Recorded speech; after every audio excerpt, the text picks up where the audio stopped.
Olá, sejam bem-vindos a mais uma aula de C, voltada para as competições de informática. Hoje eu trouxe esse problema aqui, que ele é da segunda fase, no caso a fase final, né, do Interif de 2023, e 23, e o nome dele é Sequência da Taça de Hogwarts. Está chegando o aguardado prêmio anual das Taças de Hogwarts, e a competição está acirrada. A Casa Grifinória está empatada com Sonserina na busca pela taça.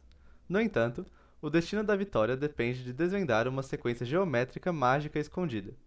Enquanto seus melhores amigos Hermione Granger e Harry Potter cumprem um castigo imposto pelo severo professor Snape, Rony se encontra sozinho nessa missão decisiva. Ele descobriu uma sequência mágica que pode garantir a vitória para a Grifinória, ganhando assim 150 pontos no placar da casa, e precisa da sua ajuda para decifrá-la antes que a oportunidade se perca. Na sequência das taças de Hogwarts, sua missão é ajudar Rony a descobrir a razão que determina a sequência de números apresentados. Após identificar a razão, você deve inserir a letra X para indicar o término da entrada dos números da sequência. O programa então revelará o mais próximo número mágico na sequência. É. Ron está determinado a ajudar a Grifinória à vitória na taça de Hogwarts. Ajude-o a encontrar o próximo número. Bom, só um esclarecimento sobre as instruções, né? Se ficou meio confuso. Após identificar a razão, você deve inserir a letra X. Não é correto. O que a instrução quer dizer é que vai vir a entrada, ela vai parar quando o usuário digitar uma letra X, e aí você tem que calcular qual seria esse termo X da sequência. Então, quando a gente vê os exemplos de entrada aqui, vai ficar mais claro, mas esse você deve inserir a letra X aqui, de nenhuma forma significa que vai ter um X em algum lugar da nossa saída. Só esclarecendo essa confusãozinha. Quanto às restrições, o número de termos da sequência que já foi gerada, quando a gente vai receber, ela está entre 3, né, ela está entre 4, né, porque é sempre maior que 3, e 10, inclusive. E cada termo da sequência, ele vai estar entre menos 1000 e 2000. A entrada consistirá em uma única linha contendo uma sequência de números inteiros separados por espaço. A sequência terá pelo menos 3 números e no máximo 10 números. Cada número na sequência estará entre menos 1000 e 2000. Para ajudar Ronnie, insira a letra X após o número da sequência para indicar o fim da entrada. Novamente, esse insira a letra X aqui é uma instrução incorreta. Na verdade, o usuário vai mandar uma letra X quando acabar a entrada. Como vocês podem ver aqui, ó, o X sempre delimita o final da entrada. A saída é só o próximo número mágico na sequência de acordo com a razão da progressão geométrica. Não sei por que o autor dessa questão aqui resolveu se referir ao programador, né? No caso, ao competidor, como o usuário do programa, sendo que o competidor ele é quem vai fazer o programa, né? E o usuário é quem vai usar. No caso, seria o botzinho de correção que vai usar o programa. Mas enfim, esclarecida essa confusão sobre o X, vamos começar resolvendo essa questão. Ela é bem simples, na verdade, né? Apesar das instruções serem muito genéricas, tipo, você vai receber uma sequência de números e você tem que achar o próximo termo. Isso aqui, se não tivesse explícito no enunciado, né? Aqui em cima, no primeiro parágrafo, ó, que ele fala que a sequência é geométrica, no caso, isso quer dizer que ela é uma progressão geométrica, né? Essa seria uma questão muito difícil. Talvez até meio que impossível de fazer usando programação. Porque existem vários tipos de sequências, né? Existem a progressão aritmética, a progressão geométrica, existem as sequências recursivas. Um exemplo muito famoso é a sequência de Fibonacci, né? Ela é uma sequência recursiva. Mas esse exercício aqui, ele vai tratar exclusivamente de progressões geométricas. Então, o que é uma progressão geométrica? Progressão geométrica é o seguinte. Deixa eu dar um zoomzinho aqui mais nesses números. Por exemplo, nesse primeiro exemplo de entrada aqui, a sequência 2, 6, 18, 54, aí eu tenho que achar o que vem depois de 54. A progressão geométrica é assim. Quer dizer que de 2 para 6, eu multipliquei 2 por algum número x aqui, aí 2 vezes esse x deu 6. Aí esse mesmo x que eu multipliquei 2 para chegar no 6, eu vou multiplicar 6 para chegar no 18. Esse mesmo x, eu vou multiplicar 18 por 54. E esse mesmo x também eu devia escolher outra letra, né? Mas esse mesmo x minúsculo eu vou multiplicar por 54 para chegar no x maiúsculo. Ou seja, Tudo que eu preciso saber, então... Tudo que eu preciso saber, então, é pegar os dois primeiros termos. Eu sempre tenho garantido que tem pelo menos dois, né? Pegar os dois primeiros termos, aí eu divido o segundo pelo primeiro. Porque eu peguei 2 e multipliquei por x pra chegar no 6. Aí se eu pegar 6 e dividir por 2, o que resta é o x, né? Pegar os dois primeiros termos da sequência, dividir o segundo pelo primeiro. Aí eu tenho o que vai ser a razão dessa sequência. É o número que eu tenho que multiplicar todos os termos para pegar o próximo. Depois eu só tenho que descartar o resto da sequência até eu chegar no x. Mas eu tenho que lembrar o número que está antes do x. Porque é esse número que está antes do x que eu vou multiplicar pelo termo, pela razão da sequência, para eu encontrar o x, né? Então vamos fazer isso. Eu vou começar com o N1 e o termo 1, o termo 2, aí o termo N. Termo 1 e termo 2, eu vou receber direto, porque eu tenho certeza que eles existem.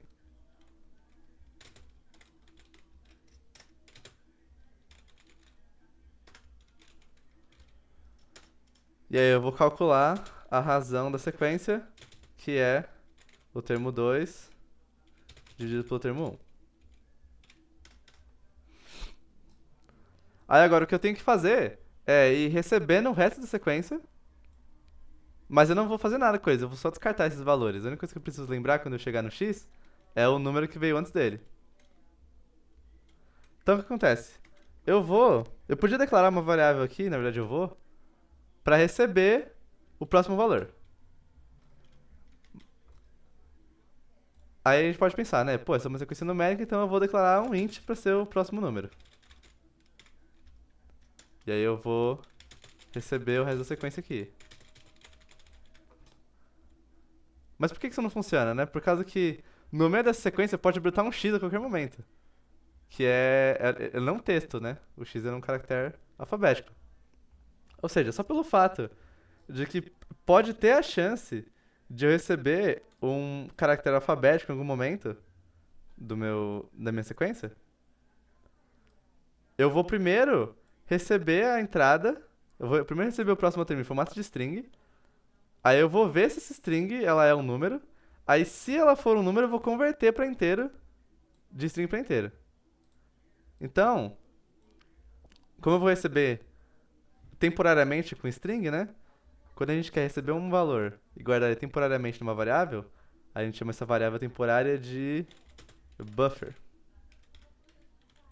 E esse buffer, que vai receber o próximo termo da sequência, ele pode ter até, vamos pensar aqui, ó. Os números da sequência, eles vão de menos 1000 até 2000. Numericamente falando, né? O maior termo possível é 2000.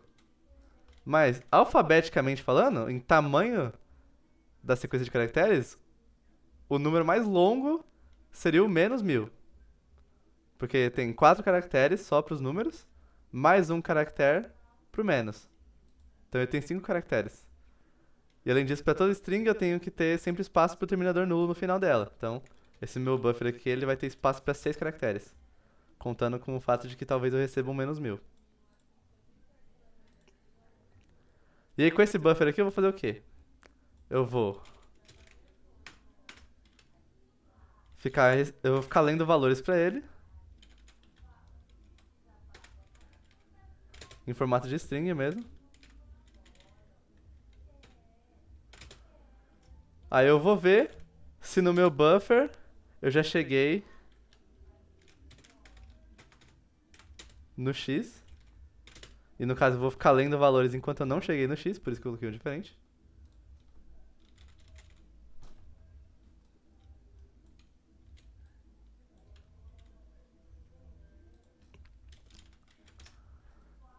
E aí lembrando da estrutura do for, esse for aqui vai funcionar assim. Eu vou ler valores para buffer. Se o valor que está no buffer não for x, eu vou fazer alguma coisa aqui. Se for o x, ele vai parar instantaneamente. Não vai nem rodar o que está aqui por uma última vez, né?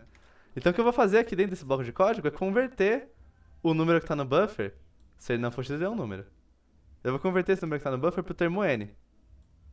E aí no final, quando esse for parar de rodar, o que eu vou ter em termo n é o último número da sequência que veio antes do x.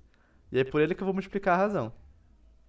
Como é que eu vou pegar o que está no buffer em string e transformar para um número inteiro? Eu vou usar a função h2i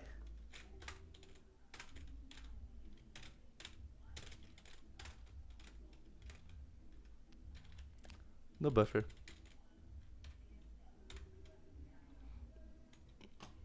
Então a função h2i, I de int, né? E a deve ser de array, não sei. Ela vai pegar uma string, vai encontrar um número inteiro dessa string e vai converter para int e retornar o valor inteiro que está dentro dessa string. E essa função aqui, ela não está definida em stdio, que nem scanf e printf. Ela está definida em outro cabeçalho, que é o stdlib. Muito comum também da gente usar scripts de C.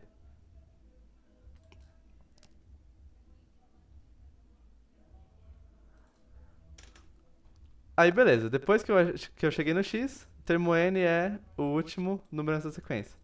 Agora o que eu preciso printar é o próximo termo, então é o termo n vezes a razão que eu já tenho. E lembrando sempre que a última linha da saída, nesse caso a única, tem que terminar com contra barra n. Vamos ver se esse código funciona.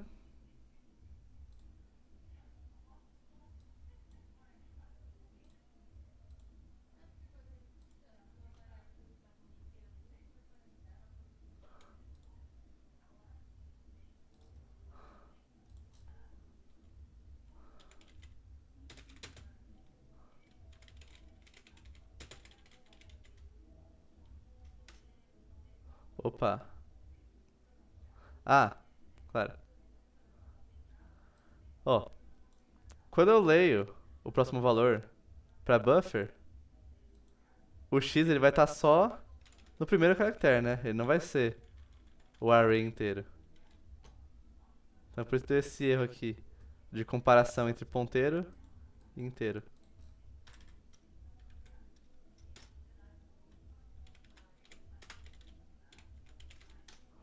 Vamos lá. Então na minha sequência 2, 6, 18, 54, x. O próximo número é 162. Está correto?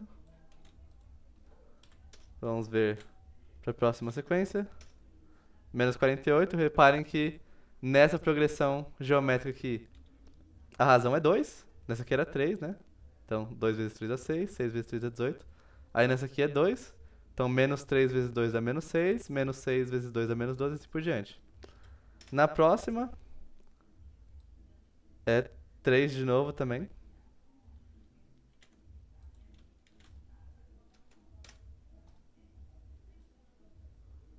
Aí por fim, a razão dessa aqui é menos 2 e o próximo termo é 64. Nosso código está correto. Então é isso. Espero que vocês tenham entendido. Quaisquer dúvidas, deixem nos comentários. Muito obrigado e até a próxima.